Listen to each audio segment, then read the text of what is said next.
Hello everyone and welcome back to more Lucid9 Inciting Incident. We are back for more of this game. Yes, back for more. And what have we done here? We have done many a new things since the last episode has happened in Lucid9. So let's see what we can recall here. So last episode of Lucid9, we basically um what? Okay, so we basically was it? Oh shit, I forgot. I don't know if it's before or after the scare that we had with Ruri. No, I think it's after the scare we had with Ruri, and then we what do we do? Oh no, okay, I remember now. Okay, so we went to Mr. Ryota's office to talk about some of the weird like patterns that he's found about these missing students, and he's about to divulge the secret, risking his job. So the secret or the pattern, the weird pattern that he found was that the students that went missing basically all suffered from very serious mental illnesses, so like depression, social anxiety, ADHD, those sorts of things. And it's weird because the school apparently has like this like psychology sort of like gateway of test before the students are able to enroll into the academy. So like it's weird that these students were able to get into the academy despite, having such serious cases of mental illnesses. And, all of them suffered from something, and, it was weird that they were still able to enroll. And yeah, that's how that's his observation, or that's what he took away from that. So we were like, okay, that's really weird, and I agree with that. But and we were super. Mr. Ryota was like commenting how we're like super chill about the fact that we discovered that this is actually a murder case rather than just a simple missing persons case. So we went home. And we were going to go home until Shigure called us, and she was like, "Where are you?" And we were like, "At the school." She's like, "Okay, I'm coming by." And so she took us without a word, without any explanations. She took us on like another, nightly, excursion, and we came back to District 6, and we entered this apartment number complex that she has this address for. And it turns out we meet Natsuki Tanaka, one of Elizabeth's friend, the brunette one, except she's all badass and she's all like mature in a way. No, she's more like sadistic in a way, where she pushed Shigure around. She made Shigure wear a chicken costume because Shigure needs information from Natsuki, and apparently she has it all, and so she has to. This is like the compromise to that. So and we're over with her because we need to be like her spokesperson in a way. So we asked Natsuki if there are any relations to this case in the past, as well as like anything else. And it turns out, yeah, in the past there was a string of murders as well that's very like relating to this one, where the victim's body showed up in various like states of, masterfully being dissected in a way. So there's that. Of course, Shigure obviously finds significance in that. We don't necessarily understand the whole meaning of it, but anyways, Natsuki warns us to like not stick our noses in this business anymore because it's way in over our heads. And of course, after leaving that, Shigure seems to think the same way because she ends up firing us. She's like, I no longer need your assistance. You are no longer useful to me, and that is it. Like, and so we got really super upset about it because we thought we found a purpose in our life and helping, and like this something that interests us for the first time. And of course, Shigure is just like, no, you don't understand. You're too young, and you can't comprehend like this case, this whole entire case, because it will break you. You're too fragile. So she leaves us. She's like, I hope we never meet again. Just stop pursuing this kind of thing, even though we sort of like went in on her and saying that, oh, you had ulterior motives from the beginning because you actually used me when you first approached me because you knew this case was related to the academy and you had no way of getting inside to get information, so you need an insider, which is me. So yes, either way, Shigure leaves us. We're upset, and we for a moment was of course, being angsty about it. But then we were like, we're gonna try to figure this shit out by ourselves in our own way. And the first step was to basically talk to this person, this Crimson Crusade person that texted us really randomly, and how we don't know like how they got our contact phone number. By, and so we started messaging them back really like seriously. We still don't know the identity of it, but anyways, we're just trying to start somewhere by investigating some like strange anomalies. So that's one of them. So we went to school the next day. The whole atmosphere was super gloomy. We found Yahiko talking to one of the one of his friends, and we found out that one of the girls that went missing, so her body was found, and of course it was found on the morning of that when the morning we were at the forest in the forest, yeah. So we stumbled upon the crime scene, which was actually where they found her body, and we're like, oh shit. So we also find out that Yahiko's friends with that friend who was friends with the girl's boyfriend. I forgot the girl's name. I think it was Akane or something like that. Anyways, regardless, he, of course, that triggers us to remember some pretty rude shit that we said to the boyfriend, and we're like, oh snap. So Yahiko goes off on his way. We were really super suspicious because we've never seen Yahiko be so serious before, but he like covered it up with a smile. So we're like, oh okay, that's super weird. That causes a trigger to like a flashback of how we first met Yahiko. We went about our school day, and then we what happened? We talked with before the school day ended, there was an announcement of the curfew change, so it's earlier now. And then we went home. We didn't see much of anybody. No, we were interacting with Akira, helping her practice for the play. But then that was like really side story stuff. But then yeah, so we went home. We were on our way home actually, or we were kind of wandering the streets. We found Elizabeth at her workplace. She was on break and she was playing the piano. We talked to her for a bit, found out a little bit more about her and her like personality and how people expect her to be really good at everything except for music, and she wanted to prove everybody wrong. And then our friend Misato, yes, Misato texted us, and he was like, I need like, come by and meet me at the school. Like, I need to talk to you kind of thing. So we went there to meet him by the school, and he was like, come run with me. And we're like, what the hell? And so we started jogging, we started running, and we ran to this riverside. So this like little river. And he was like, and then of course Masato was super upset with us for some reason. He started spewing about how we never tried anything, or we never give things a chance, and blah blah blah blah. And like he was getting really mad at us, and in turn we're getting really mad at him because we don't know what he's talking about. Like we're not really communicating in a way where we understood what exactly he's coming from. Like, what exactly is he talking about in terms of like our efforts and shit? And that causes us to like lash out at him and spill our feelings about how Sugar Ray fired us and how it was unfair of her kind of thing. But of course, Masato doesn't really realize it. But either way, he still goes in on us, saying how like, yeah, you never tried anything. You were never really my competition when you weren't running in the first place. Blah blah blah. We tried to punch him. He punched us, and he sort of left us there to kind of stew in ourselves, and that's it. So we were there, we were stewing, and then suddenly we hear a cry for help. And turns out someone was drowning in the river, and we're like, oh shit. So we jumped into the river to try to save them, but then we ended up drowning halfway, and this is where we are. We slipped into a flashback, I assume. So yeah, there we go. This is where we are. And so yeah, let's get started. Let's see where the hell this is gonna lead. So I'm home. Okay, so this is our little family, I guess. So yeah, I still wonder what happened to his sister. Because, okay, I suspected that his sister was somehow murdered. Or no, not murdered, but like she died in an accident or something is what I assume. So Mizu. Okay, so her name's Mizu. So hey, Yams, where's mom and dad? Shopping again. Found a new cookie recipe. Uh-oh, did they make dinner? I guess not. When they say they'd be back. Oh my god. Okay, guess we're making dinner. That's so irresponsible. What kind of parents just leave their kids at home with no note, be like, hey, here's like snack on these while we're gone, be back in about a couple minutes. Wait, what? Look, Yams, there's noodles, spinach, carrots, mushrooms, chicken, and let's make noodle soup. We're not tall enough to cook at the stove, sis. Yeah. Hey, let's stand on boxes. What? Boxes? What if they break? They won't break probably. Here, I'll go get them from the garage. Oh, Mizu. Oh my god. Yep, here we go. They're big and empty. Perfect. Isn't that a bad thing? We can do anything if we try hard enough, Yams. We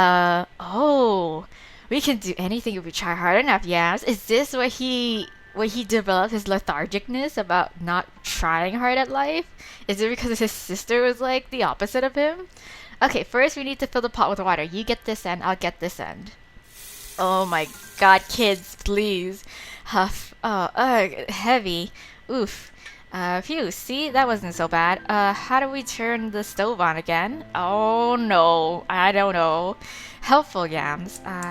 This? No, this? I know, this. Oh my god, this is so irresponsible. This is so dangerous. Oh my god. I'm turning the knob, but it won't turn on. Maybe it's broke? Hey, here's a box of matches. Is this how she dies? Is this how she dies?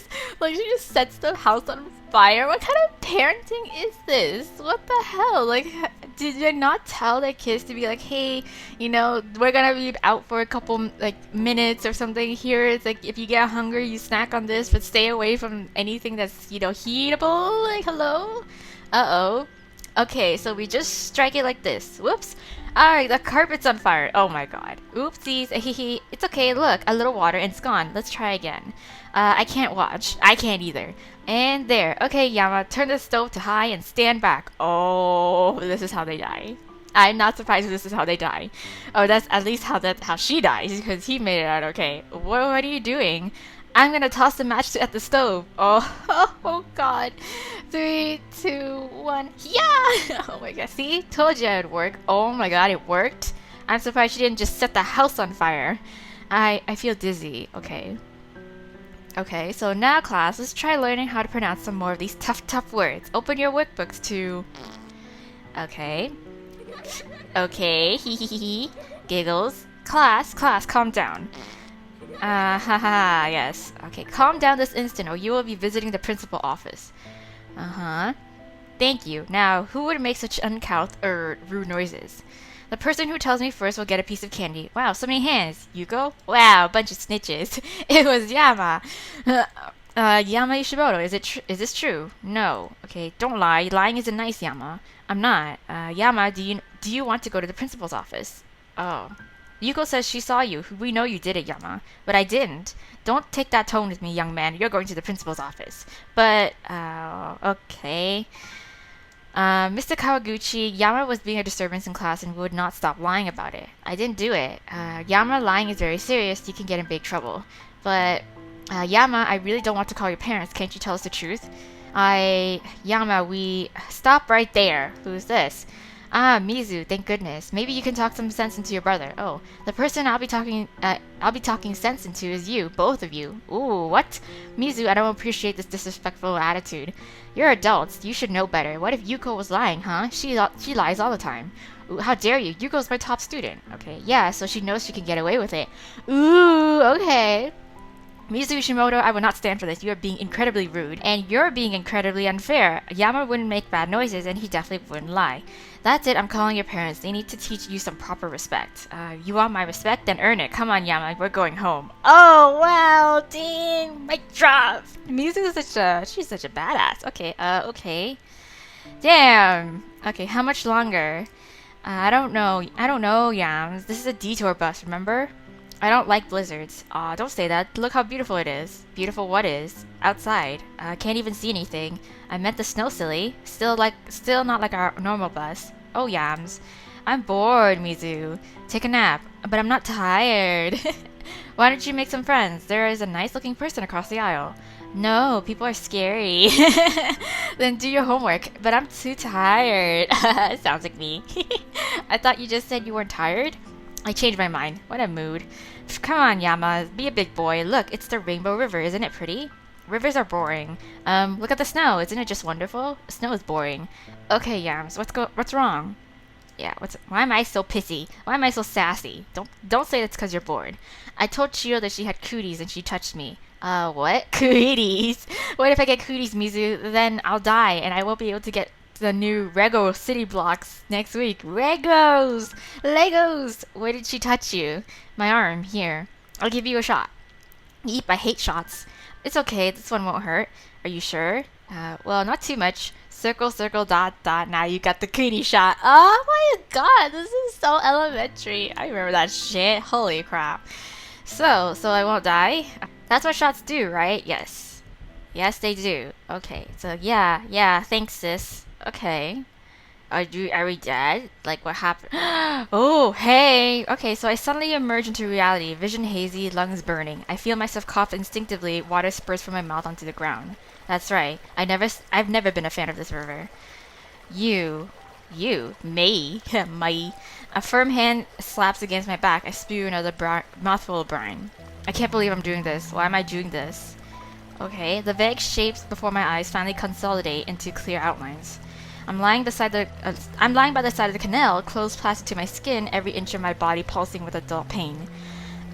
A fellow student is kneeling beside me. Judging from his drenched clothing and mop of brown hair, I deduce that he's the guy who was drowning earlier.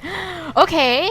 Oh my god. I had the thought when I was editing this episode, the last episode, was that I thought that the guy might actually turn out to be the boyfriend of the girl that got murdered. So I was like, maybe it's him. Maybe he was trying to kill himself because he was really depressed. That's really sad. But anyways, maybe he regrets it later because, it's like that thing. He looks vaguely familiar. Let's find out. Should have expected something like this. Of all people, it had to be you. My weak mind scrambles to find a link. Okay, come on. Shoji! I didn't know I made such a forgettable impression. Yes, I knew I had a suspicion. I was like, maybe it's him. His impression was anything but forgettable. What throws me off is his face. His eyes, once clear, are dull and haggard with exhaustion. His skin is pallid and unsightly. His hair is ragged, as if it hasn't been combed in days. Well, yeah, 'cause hello, he just found out that his girlfriend died, or has been murdered. He practically looks like a ghost. I clear my throat, trying to work past the sudden awkwardness. Right, Shoji. Yeah, Kane's ex-boyfriend. Yes. Oh my God. Yes. I guessed her name right too. Who will probably get over her in a week or two. Ouch, dude. Don't say that. I feel the compulsion to apologize, but can't bring myself to do it. Instead, I pick up my jacket, staring at the ground. Why did you save me? Well, I didn't. Yeah, technically I didn't. I saw you dive in. Actually, he brings up a good point. If I almost drowned, then who got Shoji out? Who got me out? That's, I suppose I should thank you. Don't. It wasn't me. Good. Saves me the trouble of finding some awkward excuse. I feel the edge in his words as he turns away. I instinctively call after him. Why were you in the river? Well, he was trying to kill himself, I presume. He pauses, an unreadable grimace crossing his lips. You're the genius. Figure it out. Oh, yeah. He disappears into the street, leaving nothing but a scattered trail of water behind him. Yeah, but how did we all both get out okay? I stare into the sky for a long moment, huddled against the slight warmth of my dry jacket. Who saved us? Why? I fist my hands in the hem of my jacket, collapsing back to the ground. Useless, again. Couldn't even swim in a pathetic little canal. Not only would I have failed to save Shoji, but I would have just drowned myself. I should be over it. I should be fine by now. 10 years. I lace my fingers through the sparse blades of grass by my head until they dig into my skin. Too many names. Shoji, Yahiko, Masato, and Mizu. Can't do anything about them. You're the genius. Figure it out. Oh, I sit up abruptly, a sudden possibility crossing my mind. Could Shoji have been the next target? Maybe the murderer was trying to drown him. Maybe he knew something about the murderer. What? Really? But why wouldn't he tell anyone? I mean, the only thing that we kind of went off of was that, everybody, the rumor has it that people who talked to Irie, that girl, whoever talked to her ends up disappearing, and that was only the rumor that was going on around her. But that to us didn't really make sense, because it's what has she done? But why wouldn't he tell anyone? I sink to the ground, back to square one. I don't know why Shoji was in the river. I don't know why Masato's suddenly upset. I don't even know who saved us from drowning. Yeah, this is all really weird. I wearily hoist myself to my feet and shove my shoes over my soggy socks. Ew, why can't you just take your socks off? That's gross. The journey back to my apartment is only filled with more questions. Yeah, I'm confused as well, too. The moment I'm back, I take a quick shower, still feeling grimy from the river water. As I soak my uniform in a tub of detergent, my phone suddenly pings in my pocket. I wipe my hands off before I steal a glance. Is it the Crimson Crusade person? Maybe. I think it is, because we didn't hear from them when we sent that last message. Oh no, it's Rui! Oh my god, long time no hear. Going home tonight, parents signed exemption from curfew. You don't need me for anything, right? Going home all of a sudden? Oh yeah, she stays in a dorm. Yeah, that's right. So, well, I guess her house is only 1 hour away by the subway, but by the time she gets back, it'll already be 8:30. I'm fine. Everything okay? Yeah. I wait, but I don't receive another message. Well, sue herself, at least I asked. I hang my uniform over the shower and head to the living room, plopping down on the sofa. It's been such a long day, it's definitely nice to catch my breath for a second. Or not? Okay, who's that? Oh, it's Misaki! I wearily crack the door open and it's just Misaki twirling her phone between her fingers in obvious worry. Misaki, now that I think about it, she wasn't at school today, was she? I widen the gap in the door, pasting on a smile. What brings you here? Are you about to sleep? So early? What? Oh right, showered in my pajamas. No, this is, well, a long story. Where have you been up to? I didn't see you in school today. Yeah, I was preoccupied with work due to the Kusunoki incident. Oh, I came to thank you for yesterday. Oh, you could have just called me.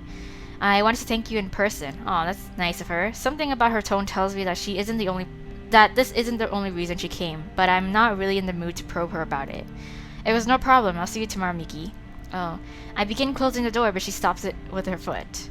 Yama, is there something wrong? What makes you say that? Answering a question with another question just proves that there is. Oh, she's got me. She got me. I'm here if you want to talk about it. Besides, there's something I've been meaning to tell you myself. Oh, okay. I want to invite her in. Of course, I'm a hella nosy motherfucker, so I want to know what's the tea. So give me the tea, please. We're gonna save here, and then we're gonna invite her in. So sure, come in. Yeah. I step to the side so she can enter. She glances around my apartment as she slides her shoes against the wall. So this is your apartment. It's a lot cleaner than I expected. Okay, thanks, I think. After her examination, she perches on my sofa. I slouch beside her. About my outburst yesterday, I'm sorry you had to see that. It's fine, you don't have to apologize. What do you mean outburst? I do. I was out of line. I just didn't want to affect your relationship with Ruri. Oh, that outburst. Okay, I thought there was a different one. Don't tell me you're trying to pair us up too. Yeah. Misaki suddenly grabs me by the collar, a hard glint in her eyes. That really scared me. What's the deal? You've practically known her forever. I just don't feel that way about her. Are you sure? How do you feel about her then?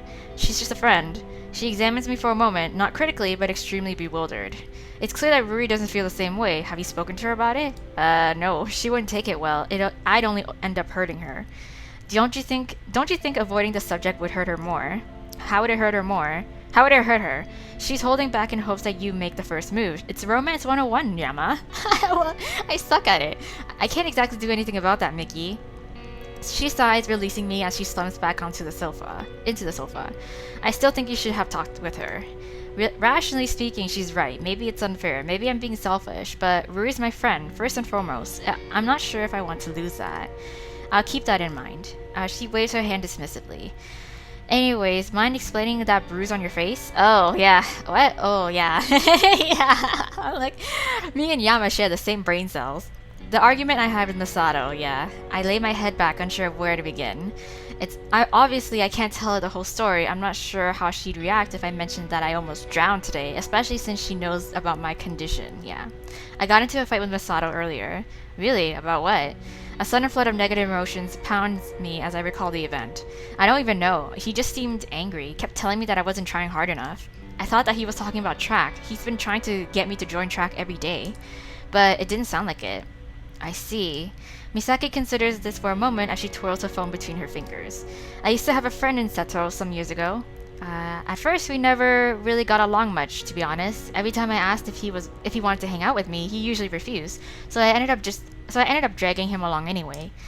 After a while, I started to think that he might have hated me. I could have just stopped talking to him, but it made me angry that he didn't want to tell me what his problem was. So one day I just snapped at him. Thinking back on it now, I feel really bad for doing it.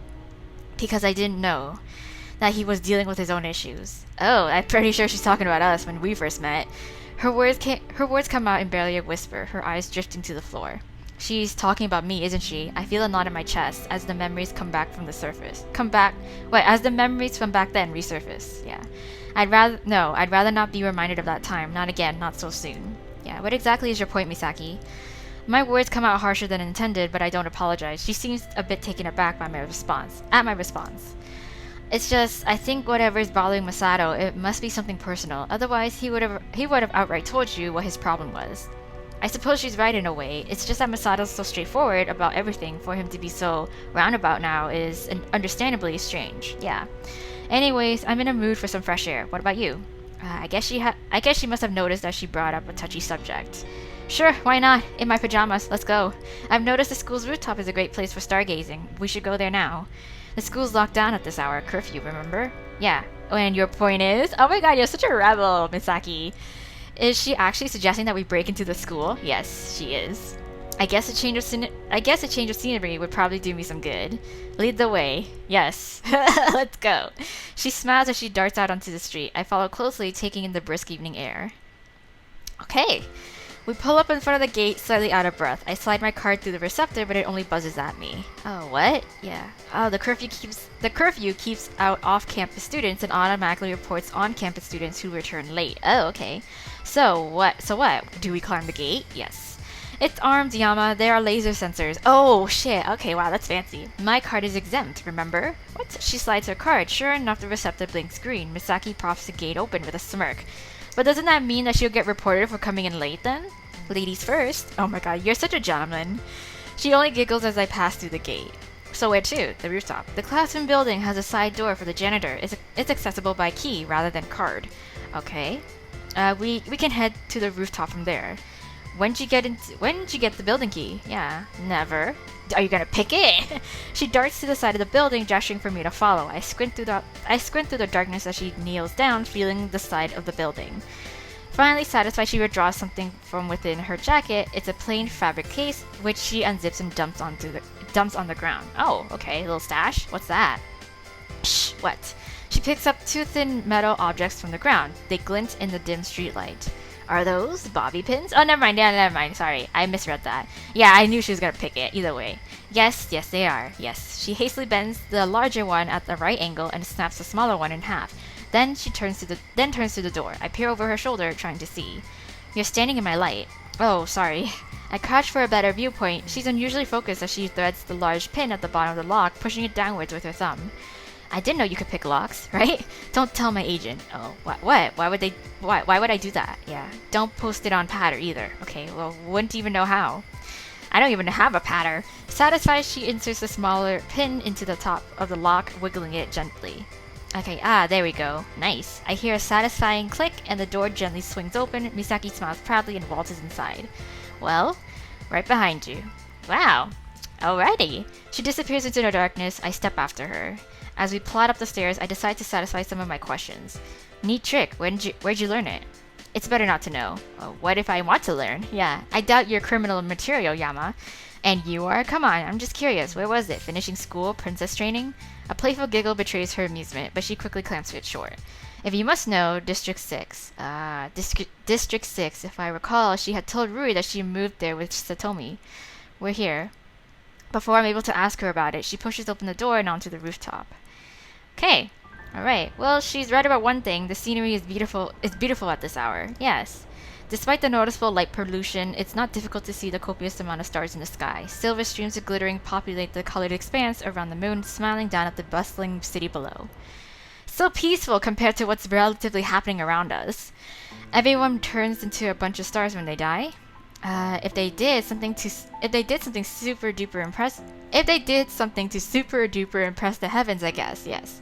This is his flashback with her. Yeah, when they first met. Aww. I smiled bitterly as I settled next to Misaki on the bench. Pretty, isn't it? Yeah. It reminds me of the time when we met at the festival. Yeah. We haven't changed much since then, you know. We were always a strong person. You haven't changed much since then, you know. You were always a strong person. That's a bit of an overstatement. Misaki shakes her head, her expression solemn. Honestly, Yama, I mean it. And if you weren't, you probably wouldn't even be here right now. What do you mean? Rui had told me what happened after I had left Seto. Oh, right, yeah. Do you resent me, Yama? Of course not. It's not like you wanted to move, right? Yes, but... She pauses, unsure of how to continue. I'm sure you still want to know why I moved, don't you? Yeah. I would be lying if I said that I didn't, so I nod. She takes a moment to collect herself before speaking. I'm only assuming it's because her dad lost the job, right? Do you remember when my father had lost his job? It was around Rui's birthday. Yeah, see? Yeah, I remember that. Well, when my mother found out, she wasn't exactly so understanding. Instead of supporting him, she actually blamed him for not working hard enough. You weren't assertive. You always let people walk over you. You're weak, useless, pathetic. Wow. Misaki digs her nails into her skirt until her knuckles turn white. It wasn't his fault, of course. After the financial crash, my father's company went under, so there really wasn't much he could do. Eventually, he started working for a construction company. The pay wasn't all that great, but something was better than nothing, you know? He worked himself to the bone while my mother was out doing God knows what. Then one day, he just never came home. It wasn't rare for him to take extra shifts, so I assumed that he was still working. But when my mother began selling his things, I realized that something was wrong. I still remember what she told me when I asked her about it. Oh no, he probably died from an accident. He's dead. He won't be needing it anymore. Oh shit. She turns to me, her eyes shimmer in the moonlight as she wipes her face with her sleeve. Jun had died? Yeah. I didn't believe her. I didn't want to believe her. Dead? How could he be dead? But he was. There was no denying it. They said he had overdosed on painkillers while he was out working. Damn, I wanted to believe that it was an accident, that he didn't mean to take so many, but honestly, I don't know. He was so stressed, so tired, so restricted. Damn, that's even worse. Yeah, I thought like her that he would have died in an accident, but no. That's even worse. There's an ache in my chest as past images flicker in my mind. I grit my teeth and attempt to dispel them. Oh no, shit, we're getting triggered. So, that's why you moved. Misaki nods solemnly. We couldn't afford staying in Seto, so my mother and I moved to District 6 soon after my father died. I never went to his funeral and never said goodbye to my friends. We just left. Shit. A silence pervades over the rooftops as I digest this information. Although I don't remember Satomi much, I would never have imagined she would do something like that. I guess that explains Misaki's resentment towards her. Do you still live with her? Misaki averts her gaze again, twirling her phone between her fingers. It must be a nervous habit of hers. She couldn't care for me anymore. I eventually had to move in with my grandparents. That's why I'm attending the academy, and why I work part-time for Lotus. Oh, ah. I noticed Misaki's hands trembling. As close as we were, it must have been hard for her to tell me about her father. I feel like I should comfort her somehow, but I haven't a clue how to go about it. That's mostly Rui's department. An idea strikes me, and I whip out my phone, placing it on Misaki's lap. What's this? My phone. What does it look like? I know that, but what do you want me to do with it? I was wondering if you could show me how to use patter. She regards me with an upturned brow for a moment and then breaks into a bright smile. Aw, of course! Aw, without hesitation, she picks up my phone and expertly swipes across the screen. First, you need to go to Patter's web address. Okay, Then you have to register for a new account.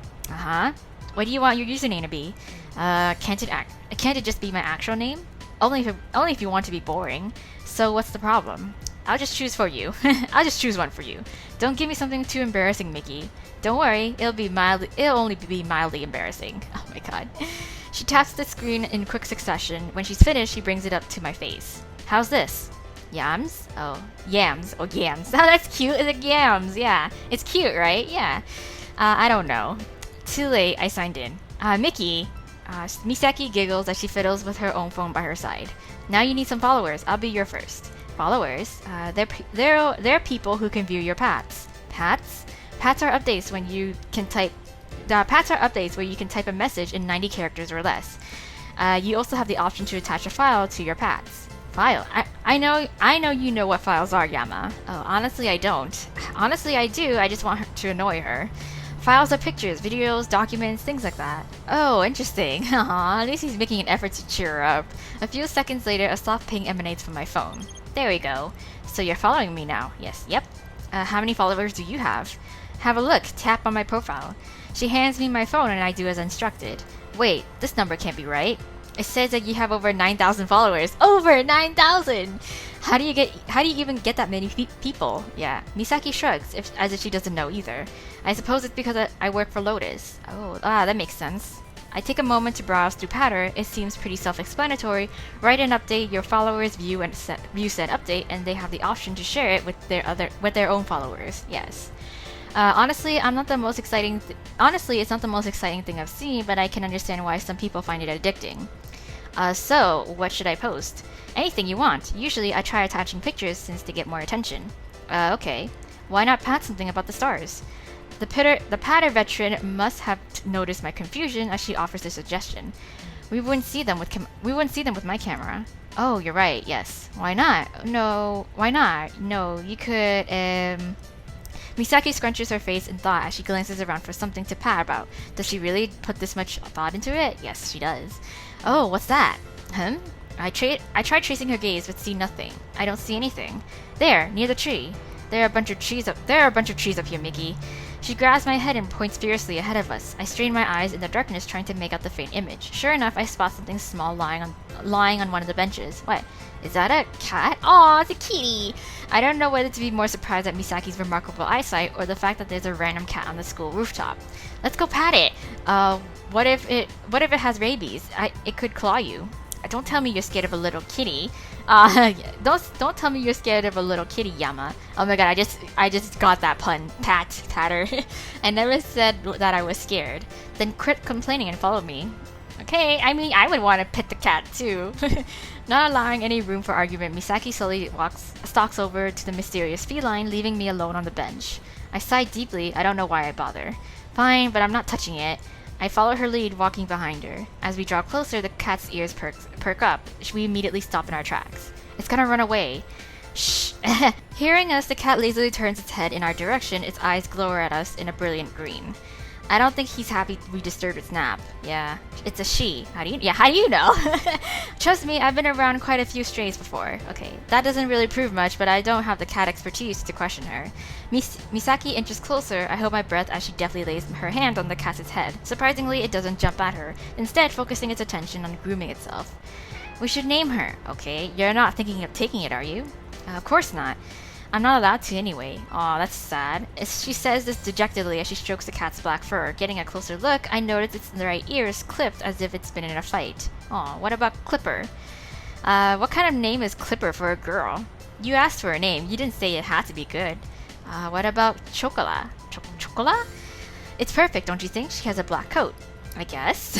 A notification ping redirects my attention to my phone. Oh, right, I should probably go ahead and pat the cat. Pat the cat! I aim my camera at Misaki and Chocola. There you go. Chocola yawns but remains relatively unaffected by the picture. Now just type your message and you've made your first pat. Alright. Unsure what to type, I put something generic. On rooftop with Miki and Chocola. As I post the pat, I notice the timestamp on the update. Is it really this late? I guess so. We should probably get going now.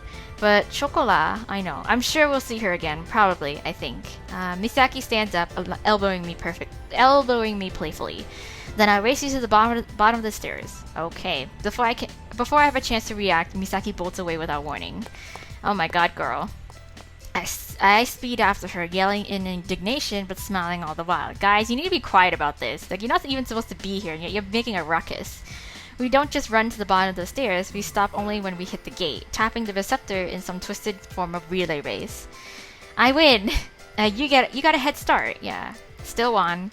You never did play fair. I take a moment to catch my breath before speaking again. Say, Mickey. Huh? Thanks for telling me. She looks confused for a moment, but then seems to remember. I should be the one thanking you. Oh yeah, huh? For what? For listening to what I had to say. I smile warmly. Of course, I'll see you later, Mickey. Good night, Yama. Okay, she slides her card, the gate swings open. Okay. I head back to my apartment, relishing the crisp night air, my dread all but dissipated. Sleep comes quickly to me. Okay. Okay, so I wake in a daze, staring emptily at the ceiling, my jaw is pounding in pain and my lungs are still burning. Seems like drowning isn't great for your health, who would have thought? I briefly check the time, still early, way early. Dang, okay. What do we do then? What do we do? Who are we checking? Are we checking the message for that troll person? And it looks like I've gotten yet another email. Okay, there we go. I think it's that person. So, well, perhaps you do have a chance that you are not looking for because it frightens you. Do what you think is right, Mr. Troll, even if there are those who mock you or do not understand you. Best of luck. It's so accurate that I can only stare in disbelief. A single ridiculous thought comes to my mind. It's as if I'm speaking to myself. But that's just crazy, right? It can't be. I was there when the first replies came. They came quickly. They came consecutively. I didn't lapse. I didn't skip. But there are ways to schedule emails. What if I knew how I would respond? Don't stop. That's trippy. No, stop. You're only solidifying that you can possibly be this murderer. No, this is stupid and ridiculous, and I just need to stop thinking. Okay, let's just reply, yeah. I hope you're right. None of my friends really get what's going on. I can't tell them either. What do you think the right choice is? There, the test. If the recipient knows what I'm talking about. I'm so paranoid. Okay, there we go. I stumble out of bed and change into my uniform, and then dig through the fridge for some breakfast. Porridge, fruits, eggs. Gah! Oh, what? Who's calling? Who the hell's this? It's Akira! What's she doing? Akira? Why would Akira be calling me? Hey girl, yeah, what's up, man? Hello? Yama, thank heavens. What? The relief in her voice is palpable. Is everything okay? Have you seen Ruri? Please tell me you've seen Ruri. She left the dorm and she hasn't come back, and... Wait, slow down. She went home for the night, remember? Home? She sounds genuinely bewildered. Didn't she tell you? Silence on the other end. When Akira speaks again, her voice is shaking. Oh, yeah, home. Pardon me, Colonel. It slipped my mind like an eel on a peel. Did Ruri not tell Akira? But how could Akira not know? They're roommates. More than that, they're best friends. Yeah, what? Unless they got into a fight. Then it would all make sense. Why Rui went home all of a sudden, even if she could only stay for a few hours. Why Akira wouldn't know of her whereabouts. If I could bring it up, it seems to be bothering her. Ask, don't ask. Dang, I'm so nosy. I just want all sorts of tea, you know. Okay, let's talk. Let's be everybody's shoulder to cry on, even if we have our own problems. Ask. This sounds like it could be urgent. Did something happen between you and Rui? I really can't hide anything from you, can I, Colonel? No. I should feel accomplished, but the pain in her voice robs me of any sense of triumph. If you don't want to talk about it... Yeah, no, actually, well... She trails off awkwardly. I decide to help her along. Want me to come to school? Could you? Aw, well, I am physically capable of walking. Oh, pooch, Colonel, you know what I mean. I'll meet you in the cafeteria in 15. Okay then. Thanks, Yama. Okay, there we go, okay. So she quickly hangs up, leaving me to wolf down my breakfast. Yeah. Okay, so I jog to school just as the sun begins to creep into the sky, washing the chilly night air with a hint of warmth. Okay, wow, yes. Akira is waiting by the front gate, eyes fixed on her shoes. Once again, I'm stricken by how empty the entrance is. Oh, Colonel. Morning. Yeah, morning. Yeah, I'm pretty sure it's about us, the fight between her and Ruri. I notice her unusual reaction, but decide to let it go. Cafeteria? Yeah. Okay, here we go.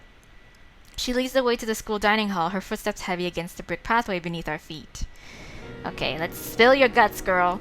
The large extravagant room is also remarkably empty. Only a few early stragglers are scattered around the corners, scrolling idly through their phones or bobbing their heads to music. Okay. Hey girl, Akira leads me to her table near the wall, settling in a cushioned chair with her arms resting lightly on her knees. Can I ask you something, Colonel? Sure, what? Why did you come? Why did I come? What kind of question is that? You seemed awfully torn up about something.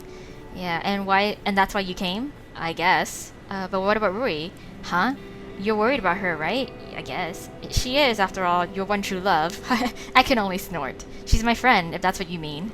And you honestly don't feel anything for her? Why is everyone on my case about that? Not romantically. Weren't we supposed to be talking about her and Ruri, not me and Ruri? Yeah, girl, come on, what is it? We fought, yes, I know.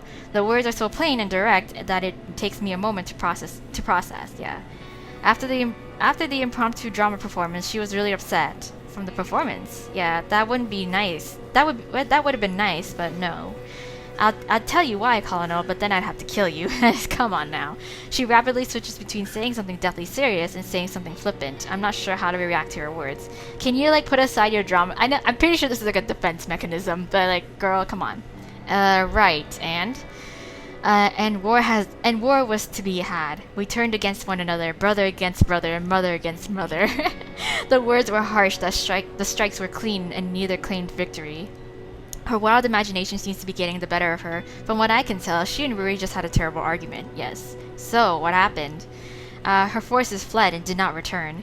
For 5 hours and half an hour, we lay in wait, readying our weapons for the moment when they would once... For 5 hours and half an hour, it should be 5.5 hours, you know. We lay in wait, readying our weapons for the moment when they would once again lay siege to our fortress. Yes, but the time never came. You waited 5.5 hours for her to come back? Poot, you're so unimaginative, Colonel. On the contrary, I'm pretty sure that Akira has a little too much imagination. It borderlines on delusion. Yes. I won't judge, though, not today. If anything, her scenarios seem to be a coping mechanism. I was gonna say. I just said, actually. Why didn't she tell you she was going home? Was the argument that terrible? It lasted for 70 years and resulted in billions of casualties. So it must have been incredibly intense. Interesting. I'd never witnessed Akira and Ruri in a fight. With their similar personalities, I would have thought that they would try to solve things peacefully. Still, you were worried about her. You're a good friend. No, I'm a terrible friend. I'm just like a politician. I'm too scared to do anything directly, so I became a liar to get what I want. This harsh self-criticism is enough to unsettle me. Perhaps it's simply my inner nature to be contradictory and a devil's advocate, but I want to counter everything she has to say. An actual terrible friend would never say that. So you may say, but this isn't anything new, Colonel. I can't seem to help anyone, not as myself, not as Shadow Bell, not as a dragon. My brain suddenly makes a connection, and finally I understand something. Is that why you try so hard to be different? Different people change the world, Colonel. Aren't you just lying to yourself? She smiled sadly, an edge of pain to her lips. If I can help just one person, what does it matter? Then again, it looks like I can't even do that. Wow, this just went a whole lot deeper than her just being really into, her drama stuff. She abruptly stands, nodding quietly at me. Thanks for the talk, Colonel. Time to get to class. Let me walk you. No, I'll be fine. She strides out of the cafeteria without explanation. I'm frozen for a moment, working to process everything that I've learned. I'd always known that there was more to Akira than just a crazy, fun-loving thespian, but I never expected to catch the glimpse that I did. Maybe we have more in common than I originally thought. Actually, yeah, we all got a little bit of angsty background. I returned to the classroom in a daze, pondering this new turn of events. Okay, now we just gotta, prod a bit more into like Yahiko, I guess. Even though I'm only slightly early, the classroom is already at full attendance. I guess that with the new curfew in effect, there isn't much else to do except come to class on time. You sure? Oh, there he goes again. He's being super serious. I turn to the door. Yahiko standing in the entryway, speaking quietly with the stocky boy from yesterday, Haru Banya. Yes, I mean, what if you're right? Then we'll be damn glad that I decided to talk when I did. Maybe you shouldn't try this, not yet. Why do you keep trying to stop me? 3 people, Haru. 3 people who were at the first meeting are gone. First meeting? First meeting of what? That's why I need to talk to her today. But you know the rumors. Shoji talked with her and she's fine. Be careful, dude. Oh, I'm pretty sure he's gonna go talk to Irie. Heh, when am I not? Haru nods in farewell and disappears down the hall. Yahiko agitatedly rubs at his hair as he takes his seat. I'd better choose my words carefully. Who was that? Oh, huh? Oh, Haru? He's a club manager. Club manager? Of the best club on earth, of course. The Happy Club, making people happy since 2018. Oh yeah, the Happy Club. I'd always thought that it sounded like the stupidest thing in existence, but something dawns on me. What do you do in the Happy Club? I'd always assumed that it had something to do with alcohol or gambling, but... Why, we make depressed people happy, of course. Oh, that's a very noble cause. Hey, I'm taken aback at this sudden display of altruism. Why? Why not? Yeah, not because he wants the undying loyalty of his future minions, not because he wants to have a statue erected in his honor. I want to ask more, but the teacher promptly strides into the classroom, rapping her pointer against the nearest table. The students quietly assemble. 3 people who were at the first meeting are gone. Could Yahiko have been talking about his club? 3 of the victims attended the Happy Club? Yeah, because Mr. Ryota said that like 3 of the victims were like depressed, right? Jeez. Or like, are suffering from some sort of mental illness, right? Oh my god, it's all connecting! But what about the first 2 deaths? Before the Happy Club was even founded, could they have a link to Yahiko? Could Yahiko know anything about the murders? Ah, you're looking particularly attentive today, Yama. Would you like to answer this question? I look up at the board. A terrifyingly large picture of a mutilated corpse is plastered in the center, mocking me through the gaps in its limbs and crimson bloodbath. My mind runs blank. Why this? No. Why? Yama! I squeeze my eyes shut, shaking the image out of my head. A second look shows that the picture is just an artist's interpretation of the Isamu flag. Oh, I was just tripping. No bodies, no blood, just brown and red. What the hell was that? 5 points deducted for lack of participation. Elizabeth? Oh. Elizabeth? Yes, ma'am. The flag officially adopted during Mayor Inori's first mandate represents the ideal that anyone can succeed with hard work, regardless of background, status, or upbringing. Thank you. Goodness gracious, I don't know what is going on with everyone today. Maybe because students are going missing and are turning up being murdered. Hello. Right. Well, let's proceed. The flag is a proud symbol that has been acknowledged even by yes. I pull out of her lecture, disinterested, as my classmates secretly pass messages via their hacked desk tablets. Oh, y'all know how to hack? Oh my god. Yeah, they're hacked desk tablets. I switched my own tablet on, but winced at the bold 10 digits that greet me in reply.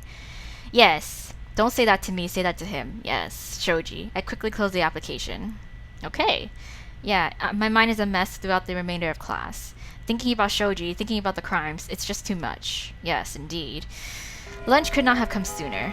Surprisingly, Yahiko turns to me when the bell rings. Hey, wanna grab some lunch with Masato and me? Oh, it kinda feels like it's been a while. Now that he mentions it, it really does. I almost don't remember the last time that the four of us had lunch together, assuming Rui joins us.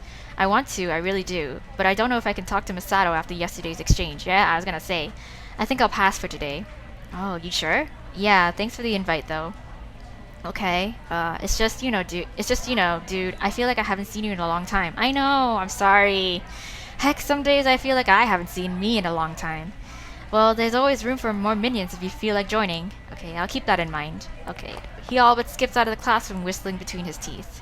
A few days ago, I would have considered it completely natural. Now it looks forced to me. Yes, it does. We're seeing everybody's, personas coming down, you know? I leave to get some lunch, ignoring Misaki's concerned gaze. We're slowly starting to, see all these little, kinks in the chips in the armors that people are wearing. After grabbing some takeout at the cafeteria, I settle in the courtyard, enjoying the fresh weather the best I can. It's fairly empty. Most students prefer to eat in the cafeteria. The only point of interest is the small group of girls huddled in the back corner examining the wall. Wait a minute. You're a freak. I can't believe they still let you come here. Oh, it's Irie, probably. First Akane, now Shoji? You must pay for this. Uh-oh. I edge closer to try and find a clean perspective between the bundle of heads. I catch a glimpse of red hair. Again? Really? Yes. Maybe the administration loves you, but we know the truth. We won't stop until we have justice. You should stop showing your dirty little face around here.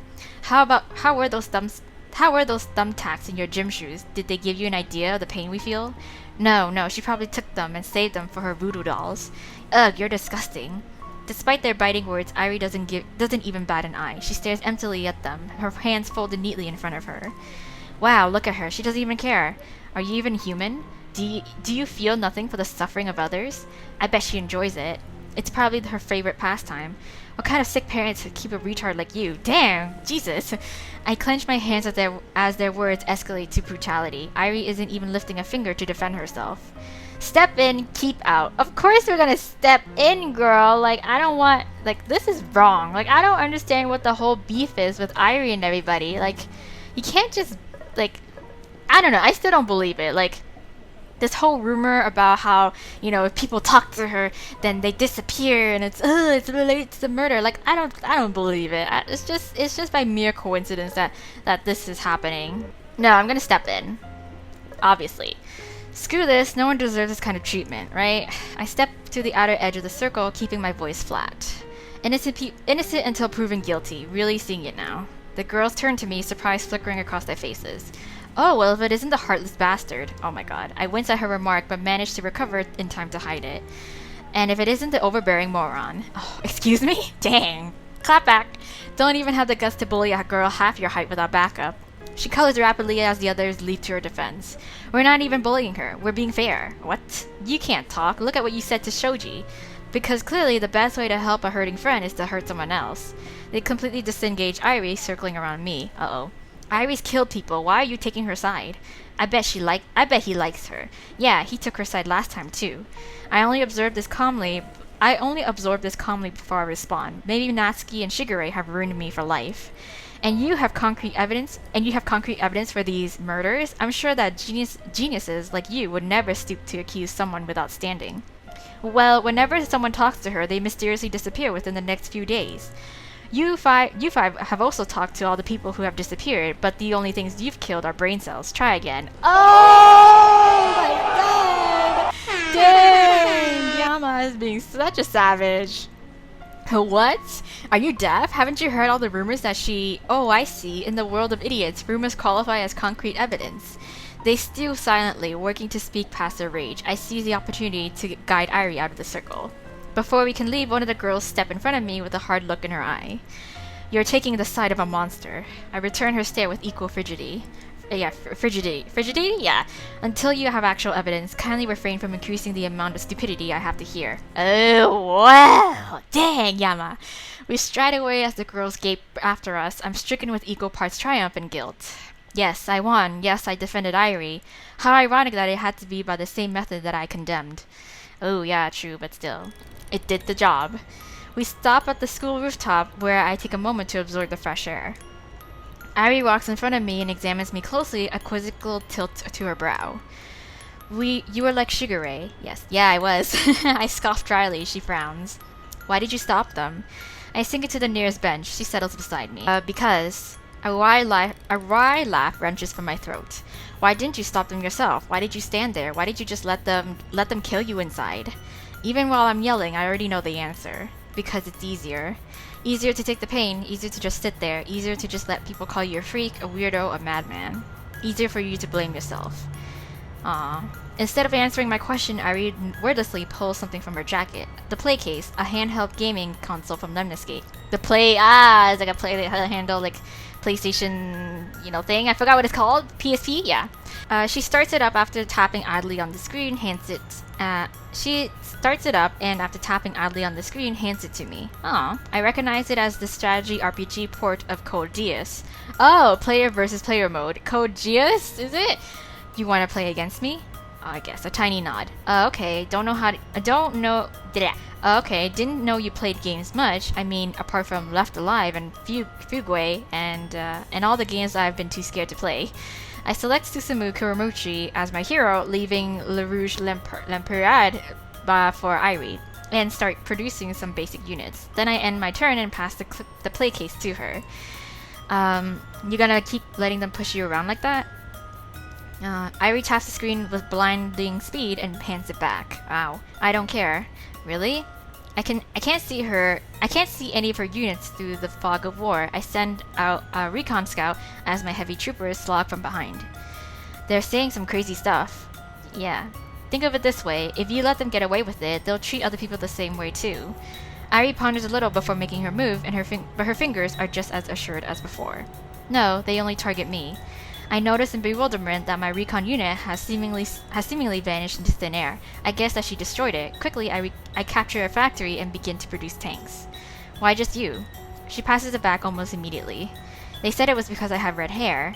What? Is this the whole ginger thing? Gingers don't have soul. Yeah, it's true. God damn it, high schools and elementary kids are just... ugh. Therefore, I have no soul. I spot one of her infantry troops in the woods and quickly annihilate it with my tank. Nothing else is in sight. That's an old joke. It's just an excuse to be mean to you. Yeah. I retast the play case. I hear an explosion and wince. Is this supposed to be a funny joke? My tank has vanished without a trace. I begin moving my forces towards the forest while sneaking my hero across the edge of the map. No, it's a stupid joke, and it shouldn't have been made. I'll tell you a funnier one if you like. She smiles slightly as she returns the play case. Yes. I can't tell if she's smiling because she has surrounded my forces or if she's excited to hear the joke. I slip my hero through the fog of war. What does a clock do when it's hungry? It goes back 4 seconds. I wait for the punchline to hit, but Irie only freezes, considering this joke for a long pause. A clock can go back in time? What? No, it's a pun. 4 seconds. 4 seconds? Going back for... Never mind. Aw. Nevertheless, Irie is smiling when she slips the play case into my hand. I'm left with just my final line of defense, but my hero finally reaches his intended destination, a special structure that doubles my deux counter.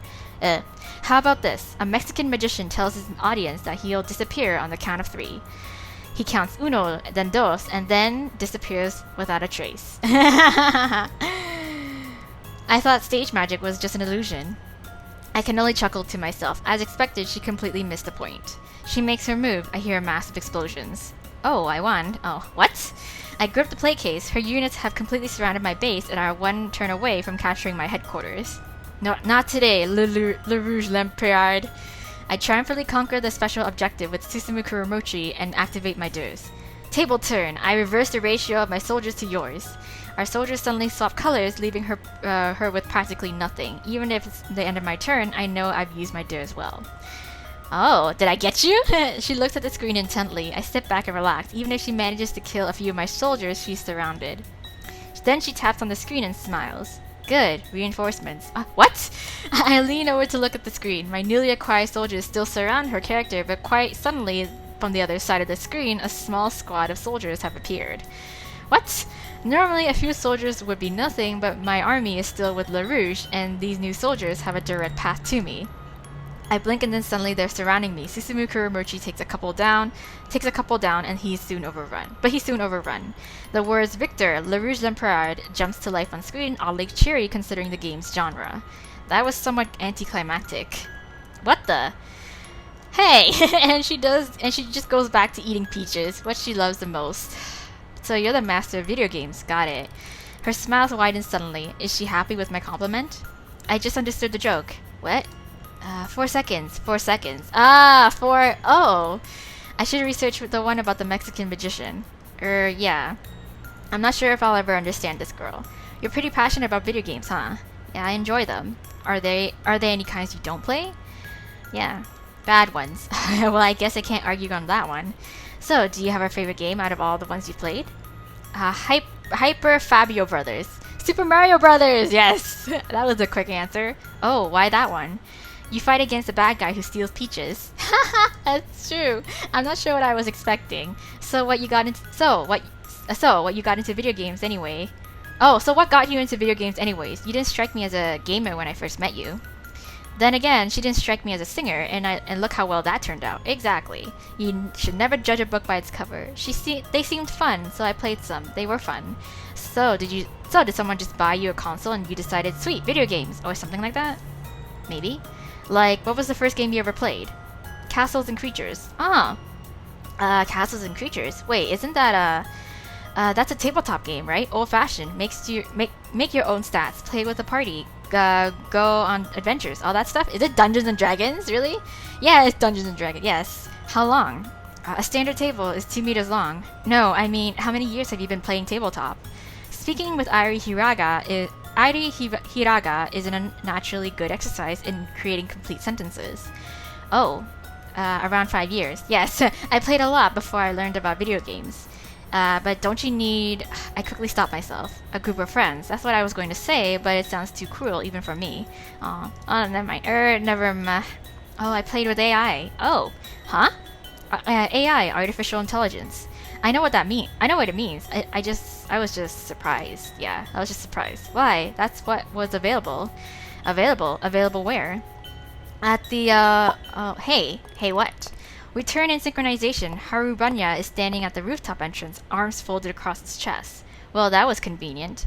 I need to talk to you, Hiraga. Yes. I glance at Airi, looking for signs of discomfort. Her face is completely blank. Leave, Yama. Oh, the words are harsh, but her voice is soft. It's almost as if she was expecting this encounter. If you say so. Okay, I move to the door, but Haru grabs my shoulder, his eyes piercing into mine. Watch yourself. What? He releases me and continues to Airi as if he'd never said anything. So, is this what he meant earlier today? He was going to talk with Airi. Yes, of course. Duh. Clearly, both he and Yahiko believe the rumors about Airi being tied with the disappearances, but despite that, he's still talking with her. Just what could be so urgent to trump their fears? I don't know. Curiosity, perhaps? I shake off my apprehension and return to class, resolving to ignore his words. I mean, we've talked to her so many times. Nothing bad happened to us. Afternoon classes are just as dreary as the morning, with one key difference. Yahiko is absent. The teacher seems relieved. If anything, when he catches the empty gap in the seating chart, he chirps about linguistics with a heightened spark in his eye. Yahiko doesn't return for the rest of the day. Where did he go? I drift in between lessons, trying to bring myself to delete the number on my tablet. I can't do it. Of course not. You feel guilty. After what feels like an eternity, classes finally end. Masato doesn't come, Rui doesn't come, Yahiko doesn't come.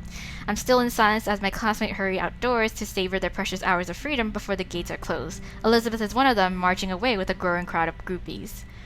Misaki's the only one to drop by my desk. Have you seen Rui today, Yama? Nope. Yeah, Rui, no. If anything, I should be asking her about her presence. I haven't seen her in a while. I see. If you see her, please take care of her. What do you mean? She only sighs vaguely, a furrow to her brow. Please. Okay. Then, without another word, she turns and strides off, flicking her phone between her hands. Take care of Rui? Why? How? More questions, fewer answers. This is getting ridiculous. It really is. Everything is going out of whack with everybody. Like, all our circle of friends. Oh my god. I restlessly swing my backpack over my shoulder and head out of the classroom. If I'm not getting answers, I'll just have to find them myself. Yes, indeed.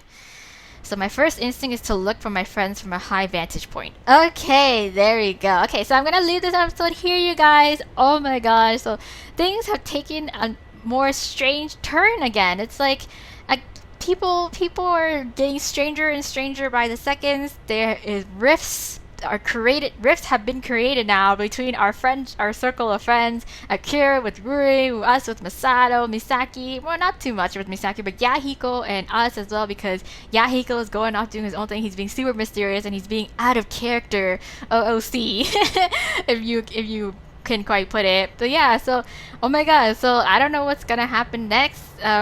Shoji, for the most part, didn't succumb to the whole rumor of talking to Irie, even though he very well nearly killed himself because of grief, I'm pretty sure. But that, again, it has nothing to do with Irie, obviously. But no, it might have something to do with Irie. Not too sure, because Irie, like Yahiko, when he was talking to Harubanya, that kid, was saying how, like, you know, Haru saw Shoji talk with Irie in the cafeteria that one time, and then, you know, Shoji's expression sort of changed at what Irie said to him, and from then on he started to act really super strange. So it's just like, well, what did she tell him, kind of thing. We don't know that as well, so I don't know.